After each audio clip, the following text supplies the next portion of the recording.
Okay, fifth grade, I'm back, and I'm going to read the next couple chapters in the BFG, okay? And CJ's here with me. All right, the next chapter is called the BFG. The giant picked up the trembling with one hand and carried her across the cave and put her on the table. Now he really is going to eat me, Sophie thought. The giant sat down and stared hard at Sophie. He had truly enormous ears. Each one was as big as the wheel of a truck, and he seemed to be able to move them inwards and outwards from his head as he wished. "I is hungry," the giant boomed. He grinned, showing massive square teeth. The teeth were very white and very square, and they sat in his mouth like huge slices of white bread.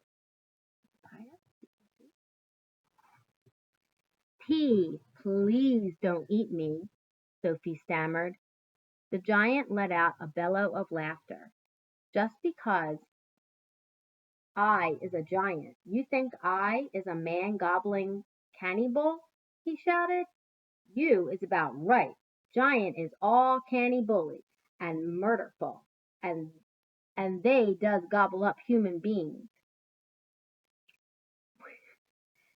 We is in giant country now. Giant is everywhere around. Out there us has the famous bone-crunching giant. Bone-crunching giant crunches up 2 whiffling human beings for supper every night. Noises ear-bursting.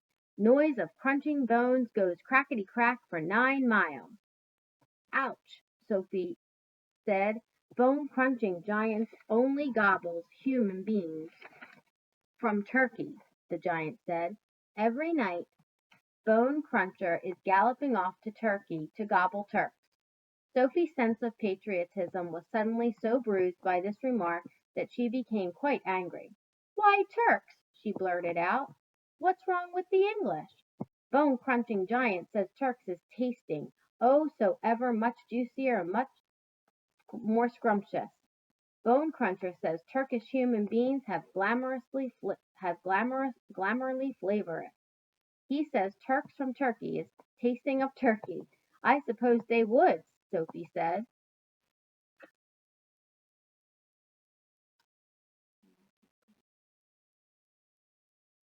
"Of course they would," the giant shouted. "Every human being is diddly indifferent. Some is scrumptious and some is uglyish. Greeks is all full of uglyish. No giant is eating Greeks ever." "Why not?" Sophie asked. "Greeks from Greece is all tasting greasy," the giant said. "I imagine that's possible too," Sophie said. She was wondering with a bit of a tremble what all this talking about eating people was leading up to. Whatever happened, she simply must play along with this peculiar giant and smile at his jokes. But were they jokes? Perhaps the great brute was just working up an appetite by talking about food. As I am saying," the giant went on, "all human beings is having different flavors. Human beings from Panama is tasting very strong of hats." "Why hats?" Sophie said. "You is not very clever," the giant said, moving his great ears in and out. "I thought all human beings is full of brains, but your head is emptier than a regular brain." "Do you like vegetables?" Sophie asked, hoping to steer the conversation towards a slightly less dangerous kind of food. Okay, here's a picture. There she is on the table. And there's the giant.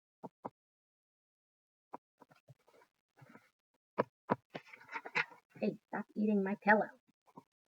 Stop it. Stop. You is trying to change the subject," the giant said sternly. "We is having an interesting babblement about the taste of a human being. The human being is not a vegetable." "Oh, but the bean is a vegetable," Sophie said. "Not the human being," the giant said. "The human being has 2 legs and a vegetable has no legs at all." Sophie didn't argue anymore. The last thing she wanted to do was make the giant cross. The human being, the giant went on, is coming in zillions of different flavors. For instance, the human beings from Wales is tasting very whooshy of fish. There, there is something very fishy about Wales. Here, eat this. You mean whale? Said Sophie. Wales is something quite different. Whale is Wales, the giant said. Don't gobble funk around with words. I will not now give you another example. Human beings from Jersey have the most disgustable woolly tickle on the tongue, the giant said. Human beings from Jersey is tasting of cardigans. You mean jerseys? Sophie said. You are once again gobble funking, the giant shouted. Don't do it. This is a serious and snitching subject. May I continue? Please do, Sophie said. Danes from Denmark is tasting so ever so much of dogs, the giant went on. Of course, Sophie said. They taste of Great Danes. Wrong, cried the giant, slapping his thigh. Danes from Denmark is tasting doggy because they is tasting of Labradors. Then what do the people of Labrador taste of? Sophie asked. Danes, the giant yelled triumphantly. Great Danes. Aren't you getting a bit mixed up? She said. I is a very mixed up giant, the giant said, but I do my best, and I is not nearly as mixed up as the other giants. I know one who gallops all the way to Wellington for his supper.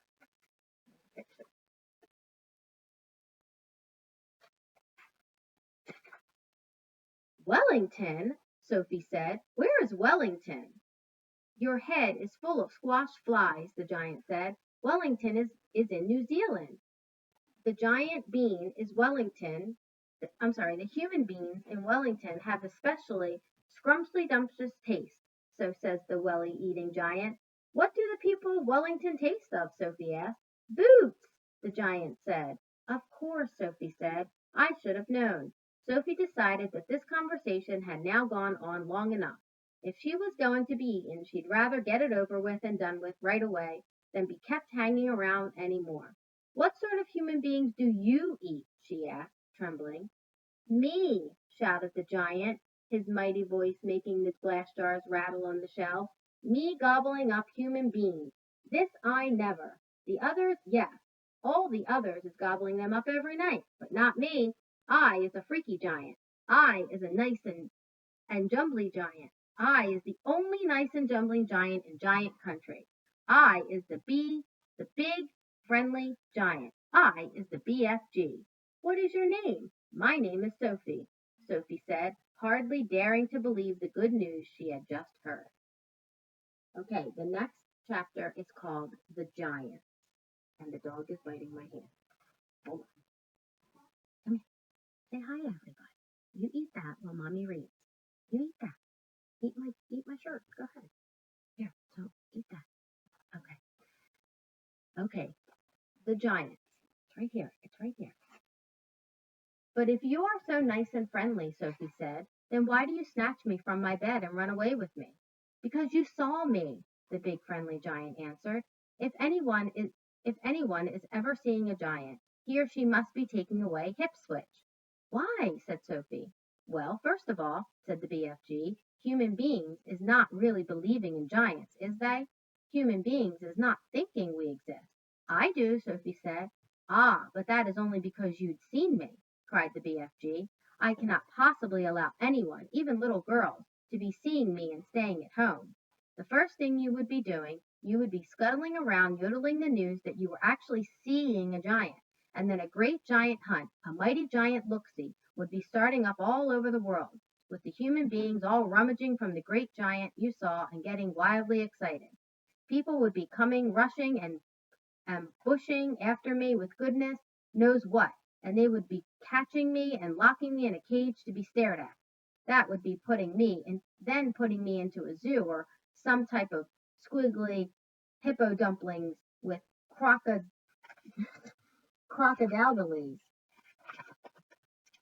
Sophie knew that what the giant said was true. If any person reported actually seeing a giant haunting the streets of a town at night, there would be most certainly be a terrific hullabaloo across the world. I will bet you, the BFG went on, that you would have been splashing the news all over the wonky world, wouldn't you, if I hadn't wiggled you away? I suppose I would, said Sophie, and that would never do, said the BFG. So, what will happen to me now? Sophie asked. If you go back, you will be telling the world, said the BFG, most likely on the telly bunkum box and the radio squeaker. So you will just have to be staying here with me for the rest of your life. Oh no, cried Sophie. Oh yes, said the BFG, but I am warning you not ever to go whiffling about out of this cave without I is with you, or you will be coming to an ucky mucky end. I is showing you now who is going to eat you up if they is ever catching even one tiny little glimpse of you. The big friendly giant picked Sophie off the table and carried her to the cave entrance. He rolled the huge stone to one side and said, peep out over there, little girl, and tell me what you're seeing. Sophie, sitting on the BFG's hand, hold on there, Jen. Sophie, sitting on the BFG's hand, peeped out of the cave.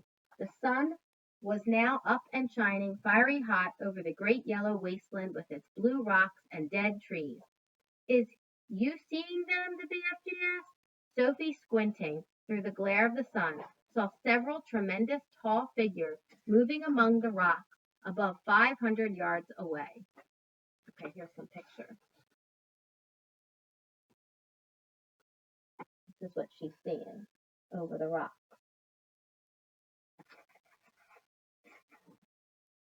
3 or 4 others were sitting quite motionless on the rocks themselves. This is giant country, the BFG said. Those is all giants, every one. It was a brain-boggling sight. The giants were all naked except for a sort of short skirt around their waists, and their skins were burnt brown by the sun.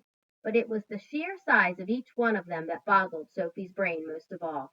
They were simply colossal, far taller and wider than the big friendly giant upon whose hand she was now sitting. And oh, how ugly they were! Many of them had large bellies, all of them had long arms and big feet. They were too far away from their faces to be seen clearly, and perhaps that was a good thing. What on earth are they doing? Sophie asked. Nothing, said the BFG. They is just moochling and footling around and waiting for the night to come. Then they will all be galloping off to the places where people is living to find their suppers. You mean to Turkey? Sophie said. Bone crunching giant will be galloping to Turkey, of course, said the BFG, but the others will be whiffling off to all sorts of flung away places like Wellington for the booty flavor and Panama for the Hattie flavor. Every giant is having his own favorite hunting ground. Do they ever go to England? Sophie asked. Often, said the BFG. They say the English is tasting ever so wonderfully of crud. He's eating my hair. Crud. What's this word, Angie? Crud. Crud scallop, Angie says. I'm not sure I quite know what that means, Sophie said. Meanings is not important, said the BFG. I cannot be right all the time. Quite often I is left instead of right. And there are all those beastly giants over there really going off again tonight to eat people? She asked. All of them is guzzling human beings every night, the BFG answered. All of them excepting me. That is why you will be coming to an ucky mucky end if any of them should ever be getting his gobblers on you. You should be swallowed up like a piece of frumpkin pie, all in one dollop. But eating people is horrible, Sophie cried. It's frightful. Why doesn't someone stop them? And who, please, is going to be stopping them? Asked the BFG. Couldn't you? Said Sophie. Never in a pig's whistle, cried the BFG. All of those man-eating giants is enormous and very fierce. They is all at least 2 times my wideness and double my royal highness. That's the picture. That's the picture of her sitting on his hand. This is giant country, the BFG said. Those is all giants, every one. It was a brain-boggling it was a brain-boggling sight. The giants were all there except for a sort of they were all there with their short skirts all around their waists, and their skins were burnt brown by the sun. But it was the sheer size of each one of them that boggled Sophie's brain the most. Hold on, I think I forgot to turn the page. Oh, I forgot to turn the page. Hold on, let me read. Oh, darn it. So she says, and who please is going to be stopping them? Asked the BFG. Couldn't you? Said Sophie. Never in a pig's whistle, cried the BFG. All those man-eating giants is enormous and very fierce. They is all at least 2 times my wideness and double my royal highness. Twice as high as you, Sophie cried. Easily that, said the BFG. You is seeing them in the distance, but just wait till you get them up close. Those giants is all at least 50 feet tall and with huge muscles and cockles alive, oh. I is the titchy one. I is the runt. 24 feet is puddle nuts in giant country. You mustn't feel bad about it, Sophie said. I think you are just great. Why, even your toes must be as big as sausages. Bigger, said the BFG, looking pleased. They as big as Bumplehammers. How many giants are there out there? Sophie asked. 9 altogether, said the BFG. That means, said Sophie, that somewhere in the world, every single night, 9 wretched people are getting carried away and eaten alive? More, said the BFG. It's all depending, you see, on how big the human beings is. Japanese beings is very small, so a giant will need to gobble up about 6. Japanese Jap will need to gobble up 6 Japanese before he's feeling full. Others, like the Norway people and the Yankee Doodles, is ever so much bigger, and usually 2 or 3 of those makes a good tuck-in. But do these disguising giants go to every single country in the world? Said Sophie. All countries excepting Greece is getting visited some time or another, the BFG said. The country with a giant visits is depending on how he's feeling. The country which a giant visits is depending on how it is feeling. If it is very warm weather and a giant is feeling hot as a sizzle pan, he will probably go galloping far up the Frisbee North to get himself an Eskimo or 2 to cool him down. A nice fat Eskimo to a giant is like a lovely ice cream lolly to you. I'll take your word for it, said Sophie. And then again, if it is a frosty night and the giant is fridging with cold, he will probably point his nose towards the sweltering hotlands to guzzle a few Hottentots to warm him up. How perfectly horrible, Sophie said. Nothing hot nothing hots a cold giant up like a hot Hottentot, the BFG said. And if you were to put me down on the ground and I was to walk among them now, Sophie said, would they really eat me up? Like a whiffle's whittle, cried the BFG. And what is more, you are so small they wouldn't even have to chew you. The first one to be seeing you would pick you up in his fingers, and down you go like a drop of drain water. Let's go back inside, said Sophie. I hate even watching them. Okay, that's the end of the next 2 chapters. I'll video and record some more, and then I'll post it. Okay, say bye, CJ. Bye.